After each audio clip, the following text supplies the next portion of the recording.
آپ نے اکثر بزرگوں کے بارے میں سنا ہے کہ جی روزانہ ایک قرآن پڑھتے تھے. کوئی آگے جاتا ہے وہ کہتا ہے جی رات کو کھڑے ہوتے تھے, ایک ٹانگ پہ ایک قرآن پڑھتے تھے, دوسری ٹانگ پہ کھڑے ہو کے دوسرا قرآن.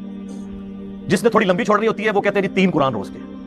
8 قرآن والا ورژن بھی ہے. سر فضائل اعمال اٹھائیں, یہ میں یعنی کوئی زبانی کلامی باتیں نہیں کر رہا ہوں, یہ وہ ٹیکسٹ بک ہے جس کے بارے میں دعویٰ کیا جاتا ہے قرآن کے بعد سب سے زیادہ دنیا میں پڑھی جانے والی کتاب ہے فضائل اعمال.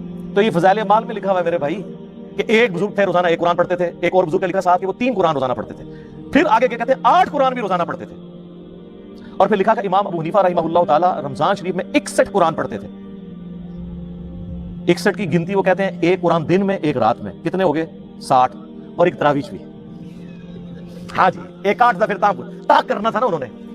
اب یہ لانا بات ہے جب 29 روزے ہوتے ہوں گے پھر کیا کرتے ہوں گے.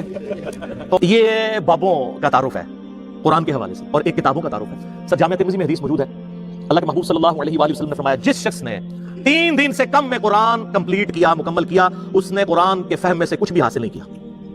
یہ ان کو کہہ رہے ہیں جن کو عربی آتی تھی, تو انہوں نے عربی آتی کوئی نہیں. اور اس سے بھی مزے کی بات صحیح مسلم میں حدیث ہے, نبی علیہ السلام نے صحابہ کرام سے فرمایا, یہ حدیث بخاری میں بھی ہے لیکن مسلم میں ڈیٹیل ہے, بخاری مسلم دونوں میں ہے, کہ بھلا بتاؤ تم میں سے کسی شخص کی استطاعت ہے کہ وہ ایک رات میں تہائی قرآن پڑھ لے, یعنی 10 پارے. آج کی ڈیٹ میں پارے اس زمانے میں تو نہیں تھے. تو صحابہ کرام نے کہا کہ یا رسول اللہ کس کی استطاعت ہوگی کہ وہ رات میں 1 تہائی قرآن پڑھ لے. ہائے ہائے ہائے ہائے, سر ہے استطاعت فضائل اعمال میں 8 بھی آ جائے.